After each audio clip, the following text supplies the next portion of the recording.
Hi friends, ఇప్పుడు మనం కాంచీపురం వరదరాజస్వామి వారి ఆలయ ప్రధాన గోపురానికి ఎదురుగా ఉన్నాము.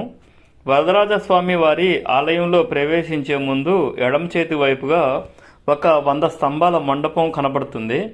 దీనిలో శిల్పాలు చాలా అద్భుతంగా ఉంటాయి. ఈ మండపం ఎగ్జాక్ట్గా ప్రసాదాలు అమ్మే ప్లేస్కి ఎదురుగా ఉంటుంది. ప్రతి ఒక్క స్తంభంలో 4 వైపులా కింద నుండి పైన రూఫ్ టచ్ అయ్యేంత వరకు కూడా మనకి శిల్పాలు కనపడతాయి. ఈ మండపం వెనుక అత్రి వరదరాజస్వామి వారి కొలను ఉంటుంది. ఆ కొలను పక్కనే సుదర్శన చక్ర ఆళ్వార్ సన్నిధి ఉంటుంది. వరదరాజస్వామి ఆలయాన్ని దర్శించుకునే ముందే వీటన్నిటిని చూస్తే మనకి టైం కలిసి వస్తుంది. చాలా మంది ఈ ప్లేసెస్ ని మిస్ అవుతారు. అందుకే ఈ స్థలాలను స్పెషల్గా వీడియోలాగా చేశాను.